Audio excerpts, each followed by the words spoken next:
We now want to talk about transitions.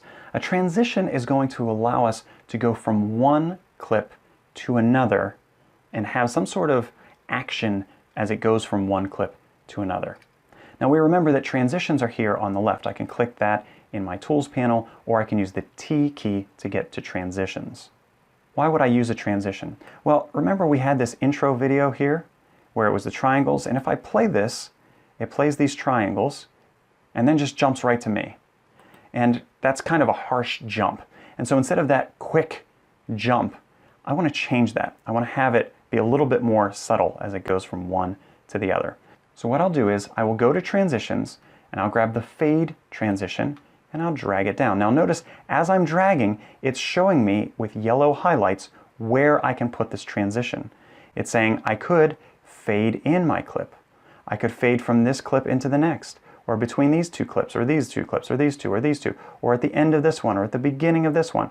I can't fade my audio tracks. It just makes sense. Fading is something that you can only do visually. You're not fading something visually with these audio tracks. Now we'll talk about audio fades in a little bit, but right now it's showing me exactly where I can and can't put this fade transition. So I'm going to go here and I'm going to put it between these two. Now as far as the transitions go, I don't want you using most of these. All right, most of these are not as professional as I would prefer. It's something that you might do if you're having fun, or if this was just, like for a family video or something, you might want to use them. But for the most part, I'm not going to. I'm going to use fade. I could use fade through black. I like slide left and slide right. Both of those are professional enough. But whatever transitions you want to use, try and use them and just be consistent with them. So what you don't want to do is say, well, I'll do a fade this time, and then a circle stretch the next time, and then a fold the next time, and then a page turn the next time. Notice also how I leave my mouse over top of these so I can get an idea of what it is. So if I wasn't sure what fade through black means, it goes from one to the other with black in the middle. Or if I wanted to see what slide left looks like, oh, I see, okay, everything slides off to the left. So I get a preview by letting my mouse rest over top of one of those transitions. Now, it's tough to see what's going on here, so I'm going to zoom in because I want to edit this transition. So here I am, I have the triangles and dots, I have my face here, and then I see that this thing here is showing me the transition. Now as I look at it, I see a few things. One, when I let my mouse rest over it, it tells me the type of transition it is. It says that it's a fade. It tells me when it begins and when it ends, and its duration. So it says that this is going for 1 second.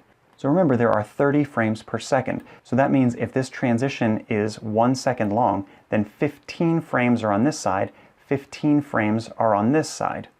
So as I try to stretch this and make this longer, I can see that it's increasing by multiples of 2 because it needs to put 1 on either side. So I can say, 1 second and 10 frames, 1 second and 12 frames, 1 second and 14 frames. All right? So it's very easy to change this duration just by clicking and dragging. Now another thing I can do is if I said I wanted a different transition, I could grab that different transition and drag it down here and just replace it. And now it says I'm using the flip transition, or I'm using the slide left transition. Well, I don't want that. I want to use fade, but I just wanted to show you that if you happen to grab the wrong one, or you want to test one, you can get it to the duration you want, and you can just drag another transition to its place. So you'll notice when I drag a transition down to a clip, it has a set time. In this case, it's set at 1 second. Now, this first one, when it came down, it was also at 1 second. Perhaps, though, I want it to be longer. Maybe I want most of my transitions to be 2 seconds, or I want them to be half of a second. I can change that under Preferences. So I can go to Edit, Preferences, or Control and the comma key, and I can go to the Timing tab and change this transition duration that's default. So I can say, well, instead of 1 second, let me make it 0.5 and click OK. Now, I can delete this transition, so I'll just click on it once. Now I can go back to the top and drag a new transition down, and now when I look at it, I see, okay, yep, it's a duration of, and it says 15 frames, which is half of a second. And I just want to preview this transition as I'm going. So as I look at this, I can see that as it's transitioning, it's fading from these dots and triangles here into my face slowly, and then more of me and less of the triangles as I go through. So what it's doing is it's capturing, it's understanding that it wants part of my video and part of the other video. So let's look at these options. I'm going to right-click this transition, and I see there's an option here to use trimmed content in the transition. And what that means is, if I were to remove this transition, and I'm going to take my clip and I'm going to move it up here. What I did was I took out the first part of this video. Do you remember that? So over here, in this first part of the video, I cut it out because I was looking off to the side. And so that part was trimmed out. And so what this is saying is, when I drag this down, do you want to use that trimmed time? So if I go and make this a ridiculous amount of time, and look at this, when it starts to do the transition, it sees that I'm over here not looking at the camera at all. And maybe I don't want to use that trimmed content. All right, so it's not until closer to here that I want to include it. Now again, I wouldn't use that, but occasionally I do have some footage where there are things that I don't want included, like me sitting here looking like this, or me looking away. I don't want those things to be included in the transition. And so for that, what I'll do is I will right-click and I will choose to not use the trimmed content in the transition.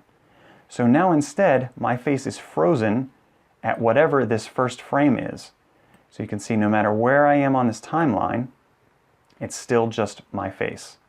And similarly on the other side, it's just those white dots and white triangles. Okay, it's not using anything that's on either side. So, like I said, there will be times where you trim out some things that you don't want in, and you add the transition, and then you see them again, and you say, oh, I took those out, I didn't want those. The way to fix that is right-click and uncheck Use Trimmed Content in the transition. Another thing to notice is when I'm dragging that transition down and I get it close to this area, I can see that it will show me, it will fade from this track into the next, or just the beginning of this track. Or if I go to the middle, I can get both a fade at the beginning of the track and at the end of the track. If I go further to the right, it will just be between these two tracks and not at the beginning.